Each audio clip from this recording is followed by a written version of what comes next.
कृष्णा। श्रीमद् भागवतम प्रथम स्कंद अध्याय 8। कुंती महारानी की प्रार्थना है और परीक्षित महाराज का की रक्षा। तो कुंती महारानी की प्रार्थनाएं कर रही थी, हम चर्चा कर रहे थे। ओवरव्यू देखा था इसका कि इस अध्याय में क्या क्या आने वाला है। तो पहले 4 श्लोकों में कृष्ण पांडवों को सांत्वना प्रदान करेंगे। तो कुंती महारानी की प्रार्थनाओं के बारे में प्रभुपाद जी ने बहुत कुछ कहा है। वो आत्म साक्षात्कार की प्रार्थना है। तो हम बद्ध जीव है, साधना क्यों करनी होती है हमको? ये स्वाभाविक भक्त का जीवन जो होता है, जो शुद्ध भक्त होते हैं, उनका जीवन जैसे हमारा नेचुरली विषयों की तरफ मन जाता है, तो ऐसे शुद्ध भक्त का नेचुरली मन भक्ति की तरफ जाता है, हरि नाम की तरफ जाता है, भगवान के गुण, भगवान के रूप, भगवान की लीला है, इसकी तरफ जाता है। इसीलिए साधना शब्द शुद्ध भक्त को लागू नहीं होता। उनका जीवन ही साधना है। हमारे लिए सुबह जप किया क्या, कितना माला हुआ, फिर कितना रीडिंग हुआ, वो कितना हीरिंग हुआ, कितना कितना में रहता है। लेकिन जो शुद्ध भक्त होते हैं तो उनका कीर्तनीय सदा हरि, ऑलवेज। तो वो स्थिति में, हाँ, लक्ष्य हमारा वो है। लेकिन लक्ष्य तब वो आएगा जब थोड़ा थोड़ा जमा होगा। तो थोड़ा थोड़ा का भी आदत नहीं है तो एकदम जैसे अम, कोई वजन वगैरह उठाने की कोशिश करता है, तो एकदम तो जाके 50 किलो नहीं उठा सकता। 5 5 किलो, 10 किलो प्रैक्टिस करते करते 50 किलो उठा सकता है।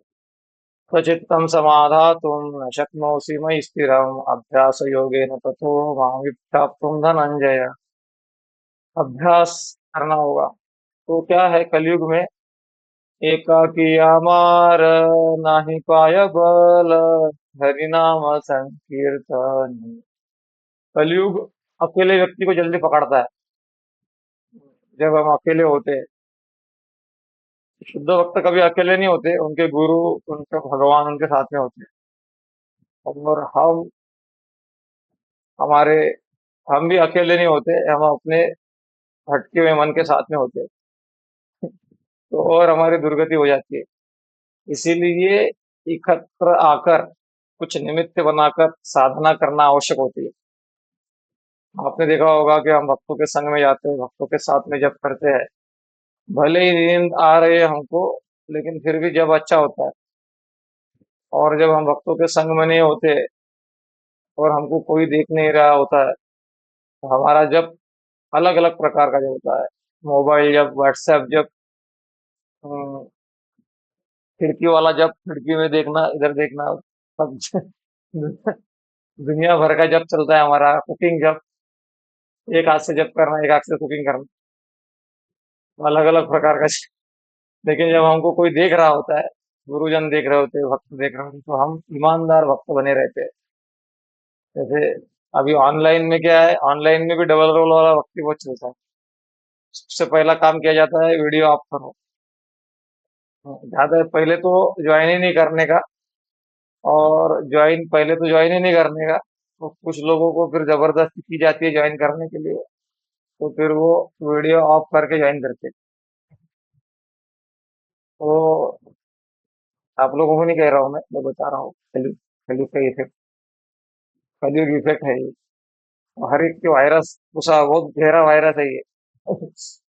तो गहरा वायरस जाएगा जब हम गहराई में नाम जप करेंगे, तो प्रार्थना करेंगे और समझेंगे कि प्रार्थनाओं के द्वारा कौन सी प्रार्थना करनी चाहिए, लक्ष्य क्या है जीवन का। तो दूसरे श्लोक की हम चर्चा कर रहे थे। दूसरे श्लोक में जाते हैं और देखते हैं क्या कह रहे हैं दूसरे श्लोक में।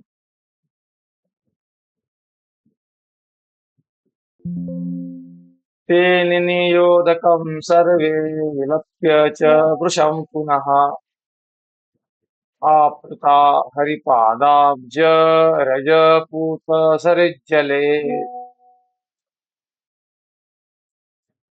उनके लिए शोक कर चुकने तथा पर्याप्त गंगाजल अर्पित कर चुकने के बाद उन सबों ने गंगा में स्नान किया, जिसका जल भगवान के चरण कमलों की धूलि मिल जाने के कारण पवित्र हो गया है। वो ज्ञानतिमिरन्धस्य ज्ञानाञ्जनशलाकया चक्षुरुन्मिलितं येन तस्मै श्रीगुरवे नमः। श्रीचैतन्यमनोभीष्टं स्थापितं येन भूतले स्वयं रूप कदा मह्यं ददाति स्वपदान्तिकम्।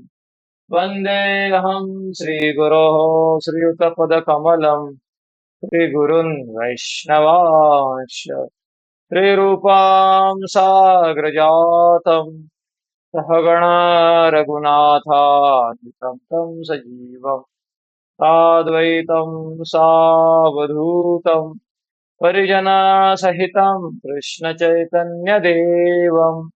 श्रीराधा कृष्णपादान् सहगना ललिता श्रीविशाखान्वितांश्च नमो विष्णुपादाय कृष्णपृष्ठाय भूतले श्रीमते भक्तिवेदान्त स्वामीति नामिने। नमस्ते सरस्वती देवे गौरवाणी प्रचारिणे निर्विशेष शून्यवादी पाश्चात्य देशतारिणे नमो महावदान्याय कृष्ण प्रेम प्रदायते कृष्णाय कृष्ण चैतन्य नामने गौरतुषे नमः। हे कृष्ण करुणा सिंधु दीनबंधो जगत्पते गोपेश गोपिका कांत राधा कांत नमोस्तुते तप्त कांचन गौरांगी राधे वृंदावनेश्वरी वृषभानुसुते देवी प्रणमामि हरिप्रिये वाञ्छाकल्पतरुभ्यश्च कृपा सिन्धुभैव च पतितानां पावनेभ्यो वैष्णवेभ्यो नमो नमः। जय श्री कृष्ण चैतन्य प्रभु नित्यानंद श्री अद्वैत गदाधर श्रीवासादि गौर भक्तवृंद हरे कृष्णा कृष्णा कृष्णा कृष्णा हरे हरे हरे राम राम राम हरे हरे। तो यहाँ पर क्या कहा है, उनके लिए शोक कर चुकने तथा पर्याप्त गंगाजल अर्पित कर चुकने के बाद उन सबों ने गंगा स्नान किया। तो ये रीति रिवाज है कि देखा जाता है कि कोई जब शरीर छोड़ देता है हमारे परिवार का व्यक्ति, तो उसके लिए घर वाले तर्पण करते हैं। जल जल अर्पण करके गंगा जल अर्पण उसका स्मरण करके करते हैं। तो गंगा में स्नान करते हैं, यमुना में स्नान करते हैं। और क्यों करते हैं? क्योंकि गंगा कौन है? भीमानी चंद्रभागा तुझा चरणी च गंगा। भीमा चंद्रभागा को गंगा कहा गया है। चरणी च गंगा, चरण चरण डबल डबल दिख रहा है। चरणी च गंगा मतलब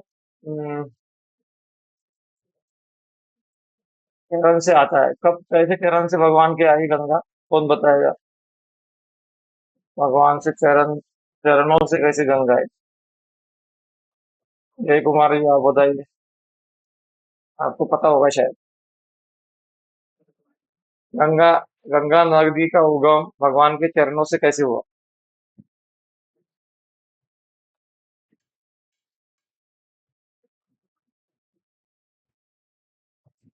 प्रणाम।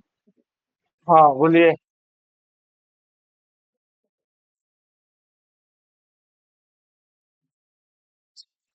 हरे कृष्णा। पूछ रहे हैं आप शायद। आवाज आ रही, आवाज आ रही। आवाज आ रहा है, आवाज आ रहा है। हाँ प्रभु जी, जब सुना भागवत में, पता नहीं सही है कि नहीं, कि जब वामन भगवान ने मतलब 3 पग में नापा था मतलब ब्रह्मांड को, तो भगवान के चरण मतलब उसमें ब्रह्मलोक में टच हुआ तो वहां गंगा मतलब प्रकट हुई उनके चरणों से। हाँ, ये सुना सही है। एकदम। अभी एकदम सही कितना सुना सही है तो आपने। मेरे कितना जानकारी है। नहीं नहीं, सही है, एकदम सही है।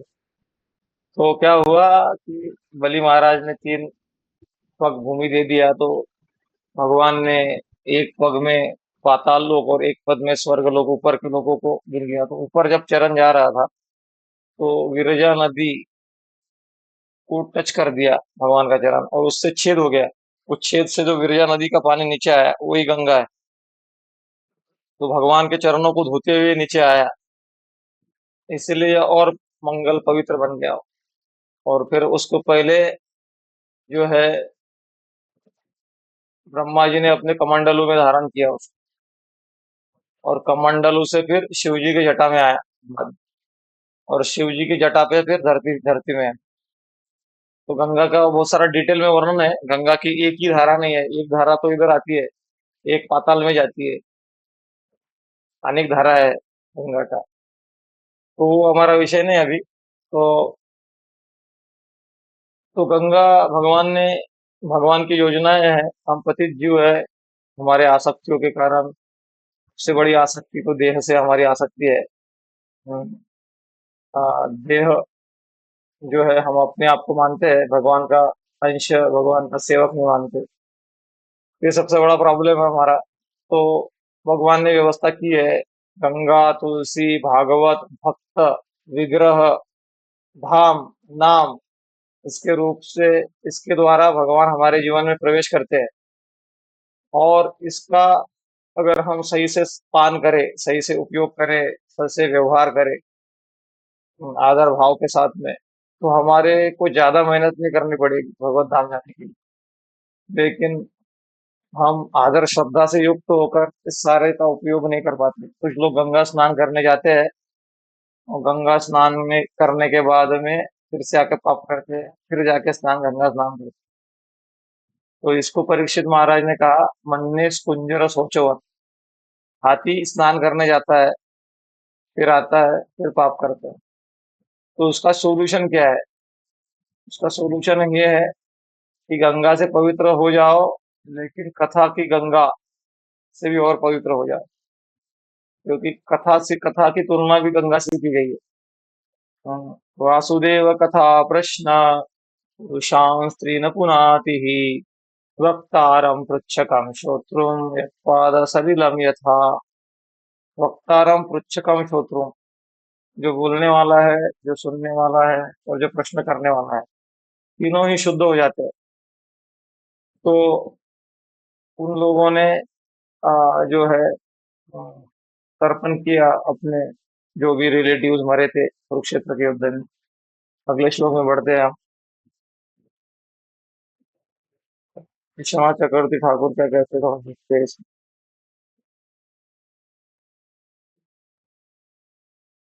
विश्वनाथ चक्रवर्ती ठाकुर ने कुछ कहा है।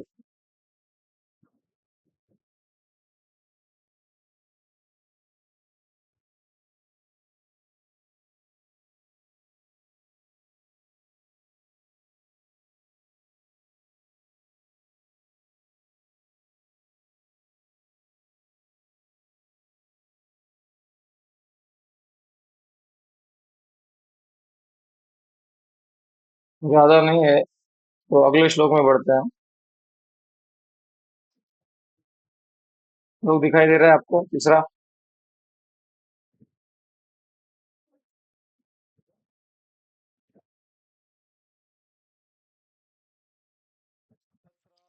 पुरपतिम धृतराष्ट्र सहानुजम गांधारीं पुत्रशोकार्तां तथा कृष्णां च माधव।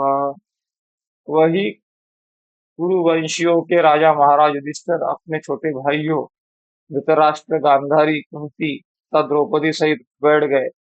ये सभी शोक से अत्यधिक पीड़ित थे। भगवान कृष्ण भी वहां थे।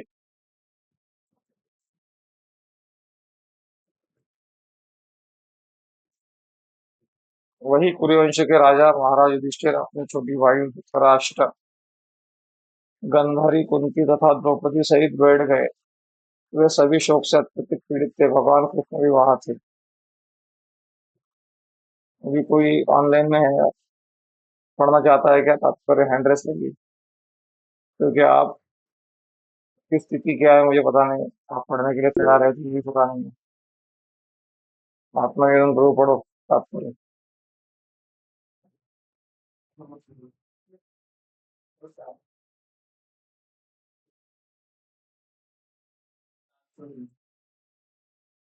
एक और तात्पर्य, चूंकि कुरुक्षेत्र का युद्ध, आवाज येत आहे? तात्पर्य कुरुक्षेत्र तात्पर्य चूंकि कुरुक्षेत्र का युद्ध पारिवारिक सदस्यों के बीच ही हुआ था, अंततः इसमें जो लोग प्रभावित हुए थे वे सभी पारम पारिवारिक सदस्य ही थे। यह यह यथा महाराज युधिष्ठिर तथा उनके भाई कुंती, द्रौपदी, सुभद्रा, धृतराष्ट्र, गांधारी तथा उनकी बहुएं इत्यादि सारे मृत व्यक्ति किसी न किसी प्रकार के नातेदार थे। अंततः पारिवारिक शोक संयुक्त रूप में था। भगवान कृष्ण भी पांडवों के ममेरे भाई थे और कुंती के भांजे तथा सुभद्रा के भाई। अंततः भगवान की उन सबों के प्रति संपन्न समान सहानुभूति थी, इसलिए वे समयाकुल उन सबों के सबों को सांत्वना देने लगे।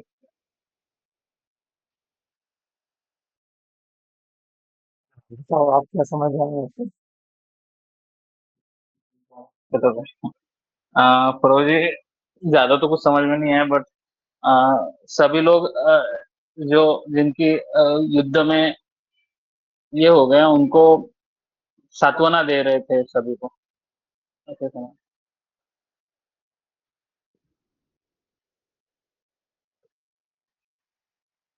हाँ चला जाए।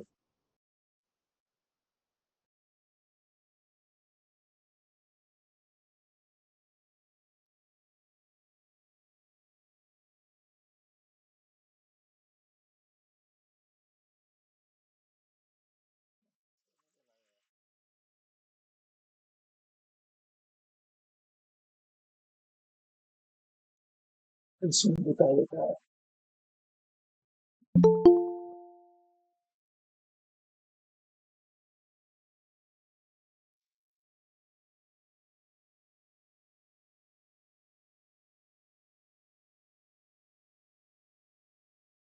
हैंड रेस खाली करता है। हरे कृष्णा, अभी दिखाई दे रहा है ना आप लोगों को? ये हमारा हुआ था, ये हमने पढ़ा अभी इसका श्लोक। दूसरे श्लोक में बता रहे प्रभुपाद जी की वही कुरुवंशियों के राजा महाराज युधिष्ठिर अपने छोटे भाइयों धृतराष्ट्र, गांधारी पुत्री द्रौपदी के सहित बैठ गए। वे सभी शोक से अत्यंत पीड़ित थे। भगवान कृष्ण भी वहां थे। तात्पर्य में प्रभुपाद कह रहे हैं क्योंकि कुरुक्षेत्र का युद्ध पारिवारिक सदस्य के बीच हुआ था, अतः इससे जो लोग प्रभावित हुए थे वे सभी परिवार के सदस्य थे। तो ये देखा गया है। महाभारत इसके लिए प्रमाण है। द्वापर युग आते आते भगवान ने दिखा दिया था कि समय ऐसा आएगा कि आपस में ही आप परिवार के लोग लड़ने झगड़ने लग जाएंगे। हम पहले तो कम से कम वो लंका और अयोध्या का लड़ाई था, और अयोध्या में भी चालू हो गया था, कहीं कहीं नहीं तो मांगा था। आपस देश विदेश उदासी 14 वर्ष राम वनवासी। तो ये बुद्धि बिगड़ने का काम कलयुग के द्वारा, माया के द्वारा होते आ रहा है। और कलयुग में तो और ज्यादा बिगड़ चुका है। 5 लोगों का बुद्धि एक साथ नहीं आता। पहले परिवार जो है, family that stage together, press together, stage together, इकट्ठा परिवार आता था, इकट्ठा कीर्तन करता था, इकट्ठा प्रार्थनाएं की जाती थी, इकट्ठा भोजन किया जाता था। और हमको अभी हम मॉडर्न बन गए हैं, हमको इकट्ठा भोजन करना अच्छा नहीं लगता। तो ये सारी चीजें हमारा ये सूक्ष्म विज्ञान है। और सूक्ष्म विज्ञान का हमारे चेतना में फर्क पड़ता है। फिर हमको अपना कौन लगता है? कोई नहीं, अपना अपना एकमात्र मोबाइल अपना। तो एक बार मैं ऐसे ही आयुर्वेदिक डॉक्टर के पास में गया था स्वास्थ्य के संदर्भ में कुछ सालों पहले। मैं देखा था एक परिवार आया था। परिवार के 2 बच्चे थे, माता थी और पिताजी थे। तो दोनों बच्चों के हाथ में मोबाइल थे, माता के हाथ में भी मोबाइल था और पिताजी के हाथ में भी मोबाइल था। और मैं उधर ही बैठा था तो मुझे दिख रहा था क्या कर रहे हैं वो लोग। तो जो पिताजी है वो क्रिकेट देख रहे थे, माता जी बॉलीवुड का फिल्में देख रही थी और थोड़ा बड़ा बच्चा था तो वो कार्टून देख रहा था। नहीं, मतलब वो कार्टून में भी वो कैटेगरी ऊंची वाली जो बंदूक गोलियां चलते थे वो देख रहा था। तो एक छोटा था, एक कार्टून देख रहा था और किसी को किसी से मतलब नहीं है, सब लोग बैठे हैं, सब गर्दन डाल रहे। तो ऐसे नज़ारे आजकल वो देखने को मिलते हैं। आप रेलवे स्टेशन जाओगे, आप फ्लाइट्स इधर उधर किधर भी जाओगे तो सब लोग सरेंडर रहता है उनका। मोबाइल हाथ में, नमाज पढ़ रहे होते हैं उस मोबाइल मोबाइल को। तो नमाज पढ़ते पढ़ते हमारा धर्म छूटते जा रहा है, हमारा धर्म परिवर्तन हो रहा है। कलयुग की चाल है ये। लेकिन मेक बेस्ट यूज और बैड बार्गेन। चाकू अच्छा बुरा नहीं होता, चाकू का उपयोग कैसा हम करते हैं उसके ऊपर है। तो कलयुग ने एक आध्यात्म और माया दोनों एक ही जगह दिया है। इसीलिए डेली सत्संग होना, साधु संग होना, अध्ययन होना बहुत आवश्यक है। नहीं तो हम अ, कल के कलयुग के एजेंट बन जाएंगे। माथे रे तिलक, गले रे माला, ये तो है कली रे चेला। माथे पे तिलक रहेगा हमारे, गले में कंठी माला रहेगी, लेकिन हम दहशतगर्दी पर पहनाने के लिए कारण बन जाएंगे। ऐसा भी हो सकता है। झगड़ा लगाने के लिए हम कारण बनेंगे, लोगों के जीवन में टेंशन का कारण हम बनेंगे। भक्त क्या होता है? वैष्णव जन को तेने कहिए जे पीर पराई जाने रे, पर दुखे उपकार करे तो हे मन अभिमान नानी रे, ऐसा बोला जाता है ना। ये कोई फिल्मों का गीत नहीं है, वैष्णव आचार्यों ने लिखा हुआ गीत है, नरसिंह मेहता की रचना है। तो ये भक्त है। हम अभी कौन सी भक्ति कर रहे हैं? वो दिखावे वाली भक्ति होती है काफी बार, राग द्वेष से प्रेरित। वो भक्ति नहीं है, वो भक्ति का दिखावा है। असली भक्ति में आना है, जब आएंगे हम तब ये परिवार के जो झगड़े हैं ये बंद होंगे, तब तक नहीं होंगे ये। तो अभी हम भक्ति में जब नहीं रहते तो वहां पे एक झगड़े अलग रहते हैं। जब हम भक्ति में आते हैं तो हम नियोफाइट रहते हैं। नियोफाइट मतलब कोई मजाक में बताता है उसका कारण, नियोफाइट का अर्थ new new fight every time. Neophyte मतलब आज दूसरे कारण के लिए झगड़ा, फिर कल दूसरे कारण के लिए झगड़ा, परसों new new fight every time, that is called new fight. New fight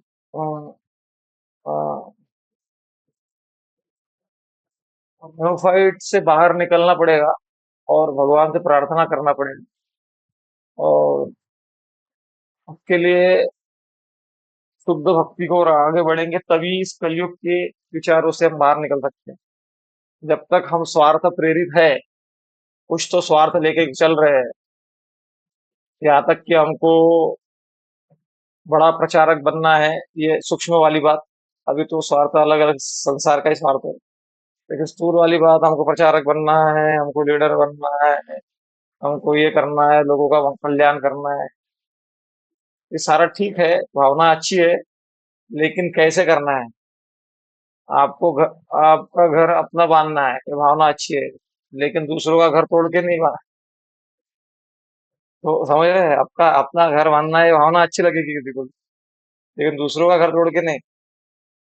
इसी प्रकार से हमारी सद्भावनाओं के पीछे पहले दूसरों की मंगल की भावना होनी चाहिए। तो अभी कुरुवंशियों के राजा महाराज युधिष्ठिर अपने शोक के अत्यंत पीड़ित थे, विशेष करके दूसरा अपने युधिष्ठिर महाराज ज्यादा शोकित थे।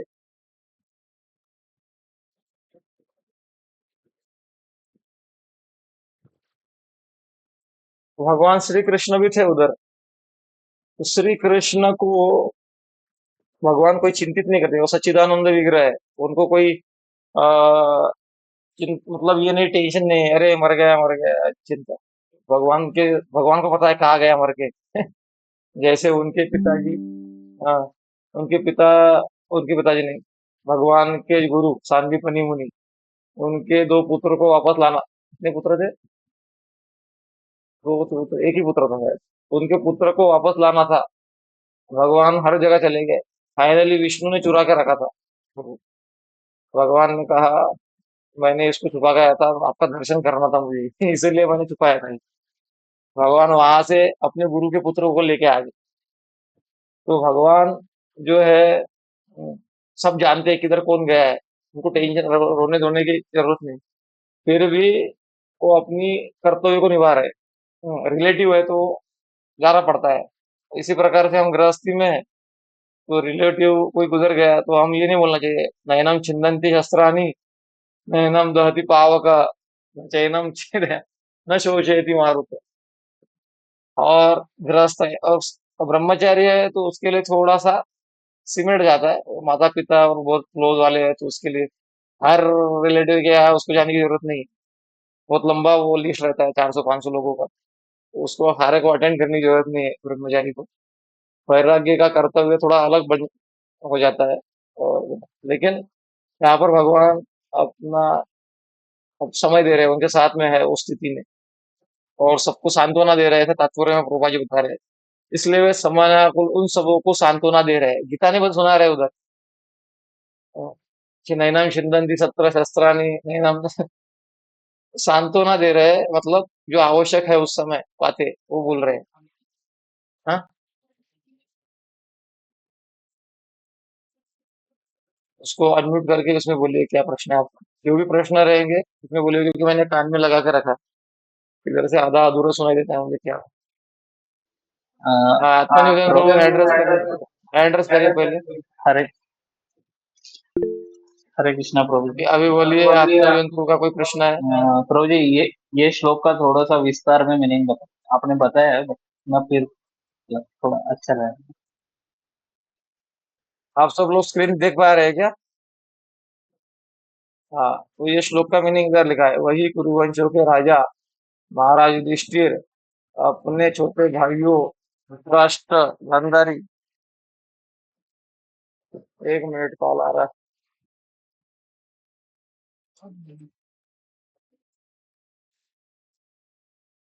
कृष्णा। हाँ, चलेगा, ओके, ठीक है।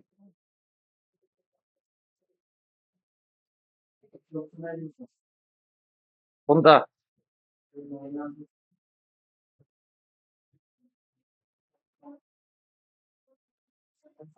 तो ये श्लोक का अर्थ इधर ही दिया हुआ है, बार बार कॉल आ रहा है।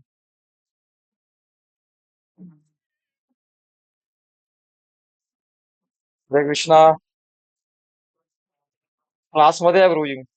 हाँ, ओके ओके ओके।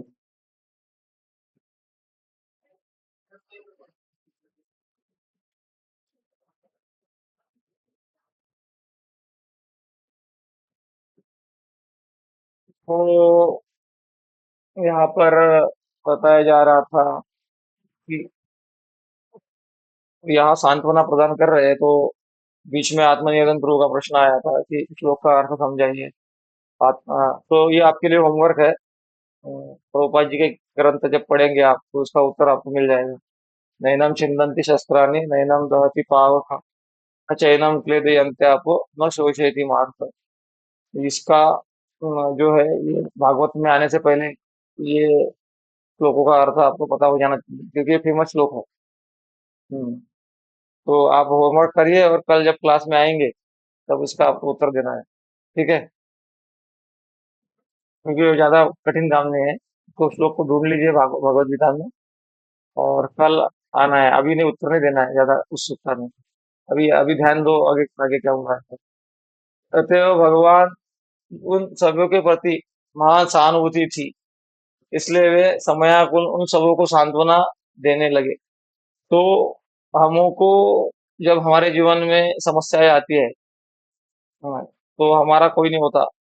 जब हमारे जब पेड़ से फल खत्म हो जाते हैं, तो पंछी उड़ जाते हैं। हमारे जीवन में जब समस्याएं आती है, तो हमारा हमको समझाने वाला, हमको समझने वाला कोई नहीं होता। तो अगर हमने भगवान के साथ में संबंध बनाया है, तो भगवान वहां होते हैं। भगवान गीता में कहते हैं, सुहृद सर्वभूतानां, सुहृद सर्वभूतानां।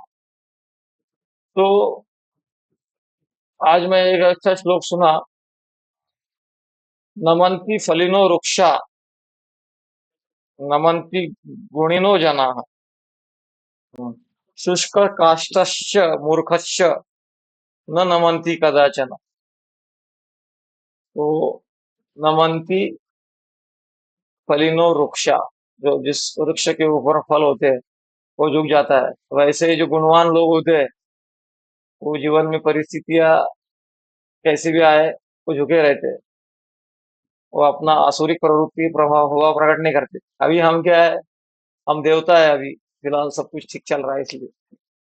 मगर हमारे विरोध में कोई खड़ा हो गया, तो हम आसुरी स्वभाव अपना प्रकट कर देंगे। आपने मेरा नाम कैसे लिया? मैं तो कुछ नहीं कर रहा था। एटलीस्ट हम क्लैरिफिकेशन देना चालू कर देंगे कि ऐसा होता है। बहुत ईगो बहुत हाई लेवल पे रहता है हमारा। वो परिस्थिति आने पे पता चलता है, अभी नहीं। अभी तो हम दंडवत प्रणाम भी कर देंगे, प्रॉब्लम नहीं। अभी तो जब परिस्थिति आता है, तो लेकिन गुणवान, फलंती गुलिनो, अ, फलंती फलंती नमंती फलिनो वृक्षा, हम्म, नमंती फलिनो वृक्षा। और कहा है, नमंती गुणिनो जनः, शुष्क काष्ठश्च मूर्खश्च, शुष्क काष्ठश्च मूर्खंत न नमंती कदाचन। गुणवान लोग भी झुक जाते हैं, लेकिन जो सूखा हुआ लकड़ी रहता है ना, सूखा हुआ लकड़ी वो झुकता नहीं कभी, उसको तोड़ना ही पड़ता है।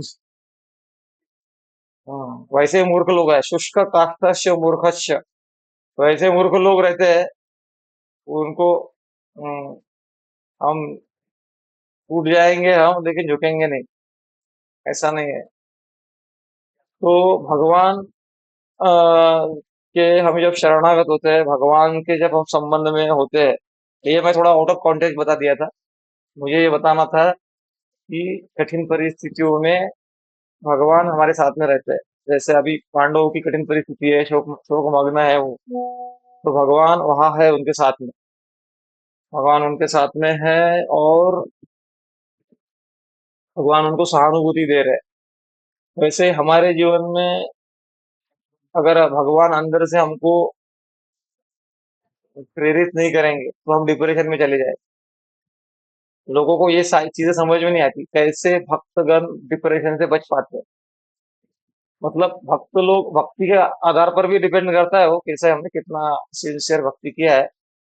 लेकिन जितना हमने नाम से, हम नामे रुचि जागरूक किया है, भगवान से हम इंटरनली कनेक्ट है, उतना, जितना हम नाम से कनेक्ट है, उतना हम जो अपने अ, जो अपने इंटरनल कॉन्शियसनेस को स्टेबल रख पाएंगे। हाँ, और जितना हम भगवान से कनेक्ट नहीं है, तो ऐसा क्यों है? क्योंकि ट्यूनिंग इन का फॉर्मूला लागू होता है उधर। जितना हमारा नाम जब सही है, उतना हमको अंतर से उसका फाइटिंग चलता है, विचारों का। तुकाराम महाराज कहते हैं, रात्रंदिवस आमा युद्धाचा प्रसंग, अंतर बहिर जग आणि मन। तो रात दिन फाइटिंग चल रहा है इधर। हम द्वंद्व वाले, मतलब हम बद्धजीव है ना। कभी काम अटैक करता है, कभी क्रोध, कभी लोभ, कभी मद, कभी मत्सर, ये अटैक करता है। अगर साधना सही है, तो उसका फाइटिंग चलता है। तो फाइटिंग में साधना अच्छा है तो उसको हरा देगा। साधना ठीक नहीं है, तो उधर के आवाज को दबा देगा ये संघर्ष चल रहा है। कब तक? जब तक हम निष्ठा के स्तर पे नहीं पहुंचते। निष्ठा में फिर एकदम आसानी से स्मूथ भक्ति चलता है। जैसे शराबी को नेचुरल हो जाता है उसका शराब पीना। जैसे हम आसानी से पानी पीते हैं, पानी पीने में तकलीफ नहीं होती हमको, वैसे भक्ति करने में कोई तकलीफ नहीं होगी, आसानी से भक्ति होगी। संघर्ष नहीं करना पड़ेगा। तो भक्ति का सीक्रेट यहाँ पर क्या है? भगवान को अपना मानना। अभी भगवान को हम एटीएम मशीन मानते हैं। एटीएम मशीन में एटीएम डालो और जो डिमांड है जितना अमाउंट है उतना डालो, वापस निकाल दो। तो भगवान कोई एटीएम मशीन नहीं है कि हमारी इच्छा पूर्ति सप्लाई करने के लिए वहां से सब आता रहेगा। भगवान हमसे संबंध चाहते हैं, 5 रसों को चाहते हैं। क्या है 5 रस? इसको पता है? मुख्य 5 रस है भक्ति के, इसको पता है? हैंड रेस करिए, किसी को पता नहीं? तो यार, इतने सालों से आप प्रवचन सुन रहे हैं तो आपको पता हो जाना चाहिए। या फिर सब इतना, मैंने जो श्लोक बताया अभी, नमंती गुणिनो जना मतलब नमंती फलिनो वृक्षा, वृक्ष जो बहुत फल वाले होते हैं वो झुक जाते हैं, कुछ नहीं बोलते, दूसरों को बोलने का मौका देते हैं। इसलिए आप लोग भी एक दूसरे को मौका देना चाह रहे हैं क्या? ऐसा तो नहीं है। तो 5 रस ये है: साक्ष्य रस, दास्य रस। पहला है दास्य, बाद में सख्य, बाद में है वात्सल्य। दास्य, सख्य, वात्सल्य, माधुर्य, और कौन सा रह गया? शांत रस रह गया। तो शांत रस से आगे विशेष करके जो दास्य रस से चालू होता है, शांत, दास्य, सख्य और माधुर्य, इन रसों का आदान प्रदान करना चाहते हैं। हम्म, तो वो आदान प्रदान से पहले हमारा बेसिक जो शांत रस है वो तो जागरूक हो जाए। शांत रस बेसिक में है। शांत रस के लक्षण क्या है? शांत रस के लक्षण क्या है? गलत उत्तर। तो शांत रस का लक्षण ये है कि हम द्वंद्वातीत होते हैं, द्वंद्व में फंसते नहीं है। जिसने अपमान कर दिया, उसने सम्मान कर दिया, ये हानि हो गया, ये लाभ हो गया। इसीलिए अभी हम जो स्थिति में है उसको कहते हैं साधक। अलग अलग लेवल पे साधना होती है। भक्ति रसामृत सिंधु में तीन लेवल बताए गए। पहला एक लेवल है साधना, साधक का। दूसरा है जो साधक है वैदिक भक्ति का पालन करता है। दूसरा है रागानुगा भक्ति। तीसरा है भाव भक्ति और चौथा है प्रेम भक्ति। तो वैदिक भक्ति में, साधना भक्ति में एक है वैदिक भक्ति, दूसरा है रागानुगा भक्ति। वैदिक भक्ति में विधि विधान, सुबह मंगल आरती में उठना है, इतने माला का जप करना है, अगर मैंने नहीं किया तो गुरुजी नाराज हो जाएंगे, अपराध लग जाएगा, लगा रहता है। तो ये डर डर के जो भक्ति की जाती है वो है वैदिक भक्ति। और जिस भक्ति में डर बिल्कुल नहीं है उसको कुछ नहीं कहते, वो भक्ति चालू ही नहीं हुआ। तो वैदिक भक्ति में क्या रहता है? थोड़ा टेंशन रहता है। अरे मेरा माला नहीं हुआ, 16 माला अगर मैंने संकल्प लिया गुरु जी को करना है, इतना भी नहीं है तो अभी भक्ति चालू ही नहीं हुआ फिर क्योंकि वैदिक भक्ति उसके बाद में अगला स्टेप है कर करके। अब सीरियसली जब करोगे नियमों का पालन तो फिर रागानुगा में एंट्री होता है। रागानुगा, अनुगा मतलब जो रागात्मिका भक्त है।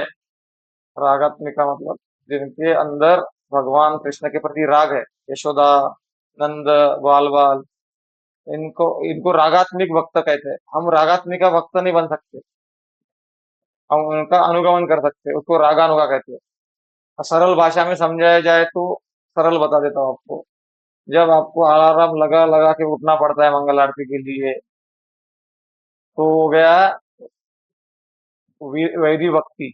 वैदिक भक्ति मतलब कुछ विधान बनाया आपने, अलार्म जबरदस्ती कोई तो उठाए मुझे, फिर आप कैसे तो 10 बार उसको बंद करके फिर उठे, चलो उठ जाते हैं अभी, फाइनल अलार्म बज रहा है तो ये होगा वैदिक भक्ति। रागानुगा मतलब, हालांकि एग्जैक्टली वैसा नहीं है बट फिर भी समझने के लिए उदाहरण दे रहा हूँ।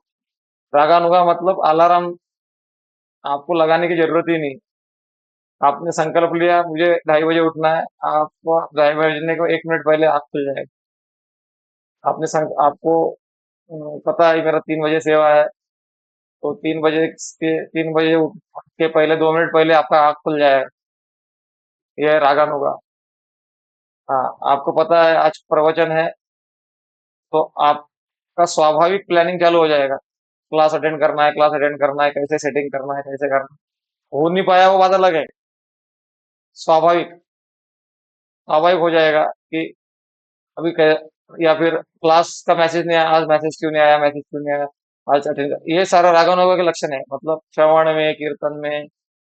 फिर वैदिक का कैसा है, अरे क्लास मैसेज नहीं आया, अच्छा हो गया मैसेज नहीं आया, आज शायद क्लास नहीं होगा, ठीक है चलो अपना काम कर लेते, बहुत पेंडिंग काम है भाई, बहुत दिन से बहुत सोच रहा था पकौड़े बनाना है और बस ये बनाना है, टाइम नहीं मिल रहा था पकौड़े बनाने की, आज थोड़ा क्लास के बगैर पकौड़े बनाएंगे और आए।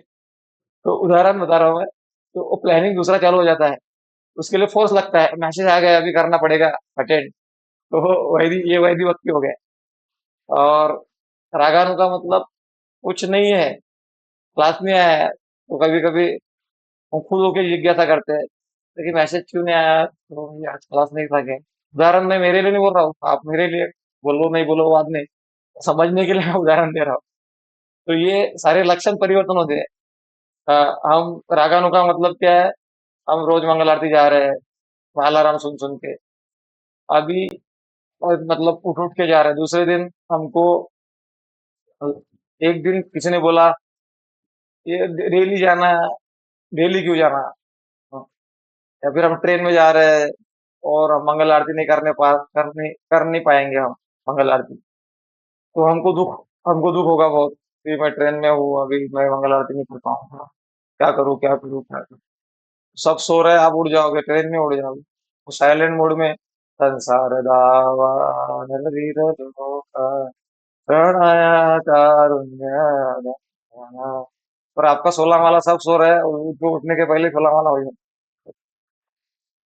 तो ये उदाहरण मैं दे रहा हूँ, हालांकि इसकी नकल भी की जा सकती है, एडवांसमेंट की नकल भी की जा सकती है, लेकिन अंदर की बात बता रहा हूँ। कभी कभी नकल दिखाने के लिए कोई 2 बजे उड़ जाएगा, फिर 4 बजे का जो जब होता है उसमें सोएगा वो, और उसके पहले भी सोएगा, बाद में बोलेगा लेकिन मेरा 16 माला हो गया बोले। मंगल आरती के पहले 16 माला हो गया। ऐसे भी कुछ धुरंधरों को देखा है मैंने कि वो 2 बजे उठ जाते हैं, 2 बजे से 4 बजे तक जप करते हैं।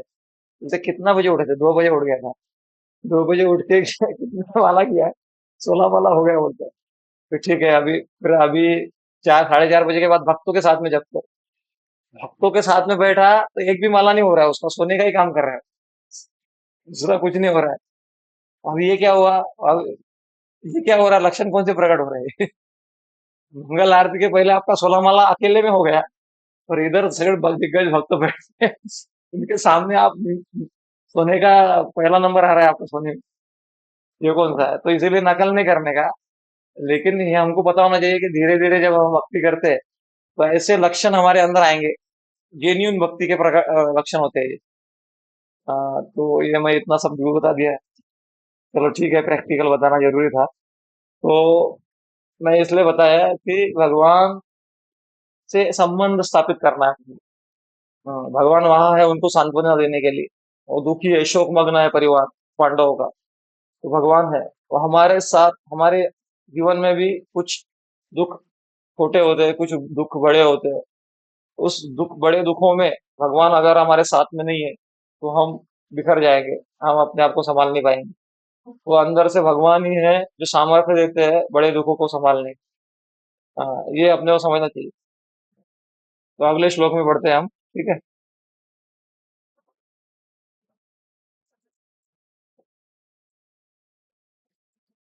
सान्त्वयामास मुनिभिर्हतबन्धुषु चार्पितान् भूतेषु कालस्य गतिं दर्शयन्न प्रतिक्रिया। सर्वशक्तिमान के कठोर नियमों तथा जीवों पर उनकी प्रतिक्रियाओं का दृष्टांत देते हुए भगवान श्री कृष्ण तथा सारे मुनियों ने समस्त स्तब्ध एवं शोकार्त जनों को ढाढ़स बताया। अगर नारायण प्रभु उपलब्ध है क्या पढ़ने के लिए,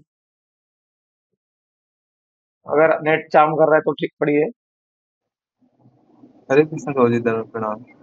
प्रणाम दंडवत प्रभु। प्रणाम। तात्पर्य परमेश्वर के आदेशों के अधीन प्रकृति के कठोर नियम किसी जीव के द्वारा बदले नहीं जा सकते। सारे जीव निरंतर सर्वशक्तिमान भगवान के अधीन रहते हैं। भगवान ही सारे नियम तथा आदेश बनाते हैं, जिन्हें सामान्य रूप से धर्म कहते हैं। कोई भी व्यक्ति धार्मिक नियम नहीं बना सकता। भगवान के आदेशों का पालन करना ही प्रामाणिक धर्म है।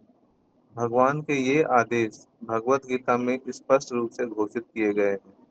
प्रत्येक व्यक्ति को चाहिए कि वह केवल उनका या उनके नियमों का अनुसरण करे। इससे वह भौतिक तथा आध्यात्मिक दोनों प्रकार से सुखी हो सकता है। जब तक हम इस भौतिक जगत में हैं, तब तक हमारा यह कर्तव्य है कि हम भगवान के आदेशों का पालन करें, और यदि भगवत कृपा से हम इस भौतिक संसार के बंधन से छूट जाएं, तो भी अपनी मुक्त अवस्था में हम भगवान की प्रेमामय दिव्य सेवा कर सकते हैं। अपनी भौतिक अवस्था में आध्यात्मिक दृष्टि के अभाव में हम न तो अपने आप को देख पाते हैं, न ही भगवान को। लेकिन जब हम भौतिक आसक्ति से मुक्त होकर अपने मूल आध्यात्मिक स्वरूप को प्राप्त करते हैं, तो हम अपने आप को तथा भगवान को साक्षात देख सकते हैं। अतएव थोड़ा सा आगे कीजिएगा बाबू। अतएव मुक्ति का अर्थ है जीवन की भौतिक अवस्था अवधारणा को त्याग कर मूल आध्यात्मिक स्थिति को पुनः धारण करना। इस तरह यह मनुष्य जीवन विशेष रूप से अपने आप को इसी आध्यात्मिक स्वतंत्रता के योग्य बनाने के निमित्त है। दुर्भाग्यवश हम भ्रामक भौतिक शक्ति के वश में होकर कुछ वर्षों के इस क्षणिक जीवन को ही स्थायी मान बैठते हैं, और इस तरह से माया द्वारा उत्पन्न छद्म स्वरूप वाले तथाकथित देश, घर, भूमि, संतान, पत्नी, समुदाय, संपत्ति आदि के स्वामित्व से भ्रमित हो जाते हैं। इस तरह हम माया के इशारे पर इस छद्म स्वामित्व की रक्षा के लिए एक दूसरे से लड़ते रहते हैं। आध्यात्मिक ज्ञान के अनुशीलन द्वारा हम यह अनुभव कर सकते हैं कि हमें इस भौतिक साज समाज से कुछ भी लेना देना नहीं है। ऐसा होने पर हम तुरंत भौतिक आसक्ति से मुक्त हो जाते हैं। इस संसार की भ्रांतियों का ऐसा स्पष्टीकरण भगवत भक्तों की संगति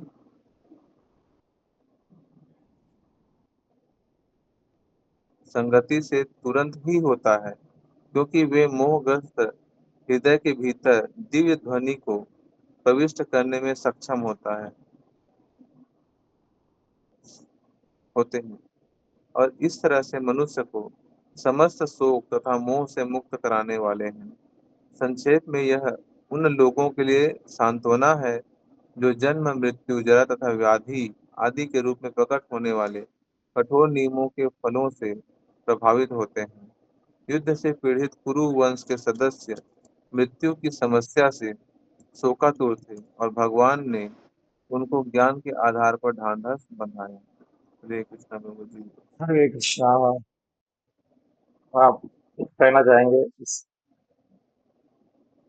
बारे में? प्रभु जी, इसमें तो मतलब हर एक लाइन बहुत अच्छा है प्रभु जी, लेकिन मैं चूंकि मोबाइल से पढ़ा था तो याद नहीं रह पाता उतना। लेकिन इसमें जो संगति की बहुत अच्छा बात बताया गया प्रभु जी, मतलब साधु संघ की महिमा बहुत अच्छे से बताया कि हम और कुछ कर पाए या ना कर पाए, लेकिन हम यदि सत्संग में है, साधु संघ में है, तो ये सारी चीजें मतलब धीरे धीरे हम में आने लगेगी। ये तात्पर्य बहुत ही चिंतन वाला तात्पर्य है। मेरे लिए भी चिंतन वाला तात्पर्य रहा। मैं अभी थोड़ा इसलिए मैं हर लाइन को हाईलाइट कर रहा था, और बहुत ही डीप वाला है। हर लाइन को बहुत विचार करके इसको बोला जा सकता है। तो अभी समय ऑलमोस्ट हो गया है, 3 मिनट बाकी है, 2 ही मिनट बाकी है। तो सर्वशक्तिमान के कठोर नियमों तथा जीवों पर उनकी प्रतिभा विस्तार देते हुए भगवान श्री कृष्ण यहाँ पर क्या हो रहा है, शक्तिमान के कठोर नियमों तथा जीवों पर उनकी प्रतिक्रियाओं का दृष्टांत देते हुए भगवान श्री कृष्ण तथा सारे मुनियों ने समस्त स्तब्ध एवं शोकार्त जनों को ढाढ़स बनाया। तो कहने का तात्पर्य है कि यहाँ पर वो ज्ञान भी प्रदान कर रहे हैं, वो ढाढ़स बंधा रहे हैं, मुनियों ने भी ढाढ़स बंधाया शोकार्त जनों को। तो दुख से उभारने के लिए ज्ञान की आवश्यकता होती आसक्ति से निकलने के लिए ज्ञान की आवश्यकता होती है। तो इस तात्पर्य को हम कल देखेंगे अच्छे से, क्या क्या एक एक लाइन में प्रभुपा जी कह रहे हैं। और क्योंकि वो तात्पर्य ये जो है मोह से निकालने वाला तात्पर्य था, ऐसा समझेंगे। वो बहुत सारी चीजें बता रहे प्रभुपा जी इसमें। तो इसको एकदम हेजी में, जल्दबाजी में नहीं आगे बढ़ाएंगे। तो अभी तक हम जो चर्चा कर रहे थे, इसके संदर्भ में आपको कोई प्रश्न है तो आप बताइए। मतलब एक ही मिनट बाकी है वैसे, प्रश्न अगर कोई होगा तो उसको नहीं आगे सकता, तो विराम भी दे सकते हैं। ठीक है, किसी का कोई प्रश्न है? प्रकाश सागर प्रभु का प्रश्न है? प्रकाश सागर प्रभु ऑफिस में है। हरे कृष्णा गुरु जी का धन्यवाद प्रणाम। अरे, जी प्रभु। आपका क्या प्रश्न, कोई प्रश्न है आपका? नहीं प्रभु। अच्छा, ठीक है, ओके, ठीक है, रुक जाते हैं हम यहाँ पर। हरे कृष्णा। हरे कृष्णा, दंडवत प्रणाम। हरे कृष्णा प्रभु जी को किसी प्रणाम। ने हैंड रेस किया क्या उधर? ओ, बोलिए प्रभु, कुछ हैंड रेस है क्या क्वेश्चन था जब आपके? आपके पीछे बमबारी हो रहा है ऐसा लग रहा है, मेरे कान में ऐसा कोई तो हरे कृष्ण प्रभु जी, ठीक है। युद्ध चल रहा है ऐसा लग रहा है। हाँ, ठीक है, हरे कृष्णा आवाज आ अभी रही है? बताएं। हाँ, अभी बोलिए। हाँ प्रभु जी, वो क्वेश्चन था कि ये आप हाँ, बोलिए, सुनाई दे ये रहा है। तीन बता रहे थे, वो वैरी भक्ति क्या बता रहे थे प्रभु जी? हाँ, वो सुन नहीं पाया था। चलो आप लोगों से ही सुनते हैं, कौन बताना चाहेगा? मैंने 4 प्रकार भक्ति के बताए, कौन बताना चाहेगा उसको? शायद आप सुन नहीं पाए, आपको भी मैं सुन नहीं पा रहा था, थोड़ा सा सुना मैंने आपको। आपका इंटरनेट शायद स्टेबल नहीं है, लेकिन मैं प्रश्न समझ गया आपका। तो बोल रहे मैंने 4 प्रकार के भक्तियों के बारे में बताया, वैरी भक्ति और सारे 3 प्रकार के भक्ति बताए। कौन बताएगा इनका उत्तर, प्रश्न का उत्तर कौन देगा? हैंड रेस करके बताइए।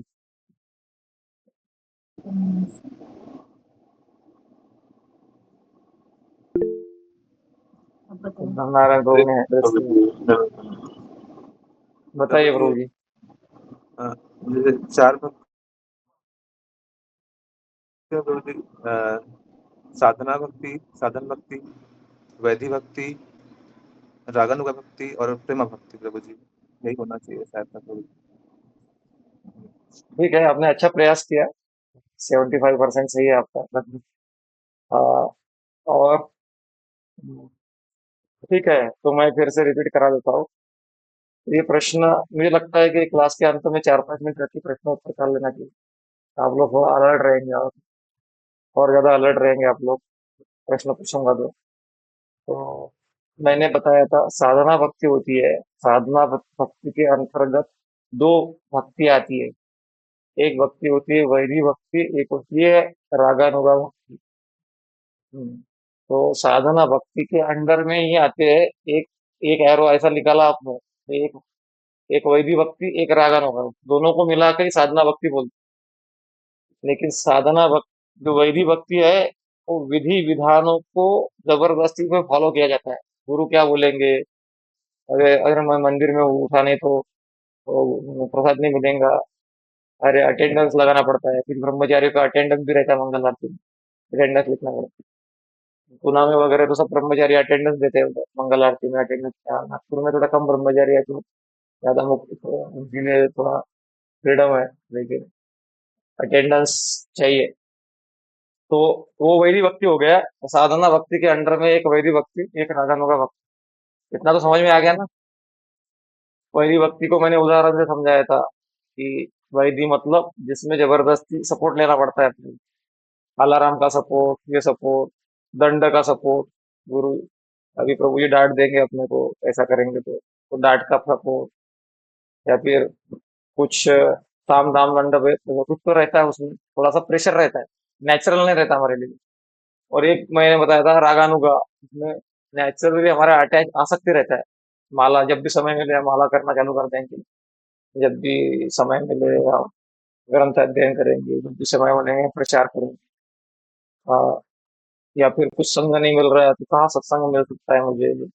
या फिर आज कुछ सत्संग नहीं हुआ, आज तो हमारा सत्संग नहीं है, तो तब मैं खुद ही थोड़ा प्रवचन सुनता हूँ। इस तरह की भावना अंदर आए। तो ये रागानु का उदाहरण के लिए, समझने के लिए उदाहरण दिया था मैंने। ये दो हो गया। तीसरा भाव भक्ति बोला था मैंने। भाव भक्ति का स्तर होता है, वो अगला स्तर होता है, उससे ऊंचा होता है, लेकिन वो सबसे ऊंचा नहीं होता। सबसे ऊंचा आता है प्रेम भक्ति। तो भाव भक्ति का स्तर वो तो भूल जाओ अभी फिलहाल। ये इधर ही हमारा स्ट्रगल चल रहा है वैदिक भक्ति में। 16 माला ही, उसमें ही प्रॉब्लम चल रहा है। लेकिन वो सारी स्थितियां हमारे लिए है। अगर नहीं होती तो दिया नहीं रहता वो आचार्य बोल देते थे कि अरे वो सब ट्राई मत करो आप, थोड़ा बहुत जाप जप कर लिया वही काफी है, ऐसा बोलते थे। लेकिन सारा अपने लिए है वो। जैसे छोटा बच्चा होता है, हम छोटे बच्चे थे तो हमको थोड़ा सा वजन उठा लेते थे, आधा किलो 1 किलो। तो बड़े हो जाते तो 50 किलो उठा लेते हैं। तो उठा पाते हैं कि नहीं। तो भक्ति भी हमारा ग्रोथ होता है। भक्ति लता बीज, सामर्थ्य बढ़ता है हमारा। और ये सारे स्तर हमारे लिए ही है। लेकिन हमारे लिए होके भी हमको नहीं मिलेंगे वो, अगर हमने ट्राई नहीं किया प्रॉपर। ये भी है बात है। फिर अनेक जन्म में मिलेंगे, एक जन्म में मिलेंगे। वो हर अपने अपने तीव्रता के ऊपर रहता है, वो बताना मुश्किल है। क्योंकि ऑनलाइन वाला या फिर थोड़ा दिखावे वाली भक्ति तो बहुत खूब चलती है कलयुग में। लेकिन रियल वाली भक्ति कितना हर व्यक्ति कर रहा है। भजन करे, पूजन करे, मरते जान ले वो है। वो वाला तो भगवान को ही पता रहता है। इसीलिए ट्राई करेंगे तो उसमें भी चले जाएंगे हम। ऐसा नहीं है कि, ऐसा नहीं रहता है कि धीरे धीरे हमारी आसक्तियां छूट रही है। पहले जैसे मेरा उदाहरण देता हूँ आपको, झूठ नहीं बोलने का अपना लाइफ का बता देते हैं। 20 साल पहले की बात है। मैं जब 20-21 साल का था, 20 साल पहले, 21 साल पहले हमारे घर में नॉनवेज चलता था, तो मैं भी खाता था नॉनवेज। तो वो अभी छूट गया। हाँ, अभी नहीं खाता, 20 साल हो गए। और चाय भी पीता था मैं, चाय छूट गया। सिगरेट वगैरह का कोई फूका नहीं हुआ। कट हो गया क्या। अभी एंड कर रहा हूँ मैं। वो गलत आदतें तो कुछ नहीं था, कृष्णा गुरु बट जी ये आवाज नहीं आई। हरे कृष्णा। आवाज आ रहा है क्या। हाँ, चाय पीता था, मांसाहार का थोड़ा सा था, तो वो छूट गया, कृष्ण भक्ति के प्रभाव से छूट गया। अभी ऐसा नहीं आता कि अरे वो ही जीवन अच्छा था, काश एक बार तो खा लिए, ऐसा नहीं होता। तो ये ग्रॉस अनर्थ छूट गए। लेकिन अभी सूक्ष्म अनर्थ रहते हैं, क्रोध रहता है, काम रहता है। तो ये उसका तीव्रता कम होते जाता है जैसे हम भक्ति में आगे बढ़ते हैं। तो जितना हम अपना जोर लगाते हैं भक्ति में, उतना कम होता है। फिर भक्ति में आनंद आता है, क्योंकि बिना आनंद के रोका सूखा भक्ति नहीं कर सकते हैं। तो भगवान आनंद भी प्रदान करते हैं। दोनों ही चीजें है। तो ये सारा अनुभव होगा अपने को। इसके लिए थोड़ा सा धैर्य रखना होता है। और धैर्य मरते दम तक रखना होता है। ऐसा नहीं है हमने अनेक जन्म तक धैर्य रखा, भगवान ने धैर्य रखा। अनेक जन्म हमारा धैर्य था। अरे 84 लाख योनियों में आहार निद्रा भय मैथुन वही करते आए हम। अभी एक जन्म का धैर्य तो रखने में क्या प्रॉब्लम है। भगवत धाम में अगर हम नहीं भी जा पाए पूरा जन्म, धैर्य मतलब वो आलसी वाला धैर्य नहीं। प्रयास करते करते नहीं भी जा पाए तो वो हमारा वेस्ट नहीं जाएगा। नेहाभिक्रमनाशस्तु प्रत्यवायो विद्यते स्वल्पम अप्यस्य धर्मस्य त्रायते मत। हमारा वेस्ट नहीं जा रहा है। ठीक है, तो रुक जाते हैं हम। मुझे वही उत्तर देना था, बट वो कनेक्ट में वो भी दे दिया मैंने उसको। ठीक है, हरे कृष्णा। हरे कृष्णा, धन्यवाद। गंगा। गुरु जी दंडोत प्रणाम। हरे कृष्णा दंडोत प्रणाम। सुधीर प्रभु का उत्तर मिल गया ना। यही प्रश्न था। Yes sir Prabhu ji. Okay, thank you Prabhu ji. Hare Krishna.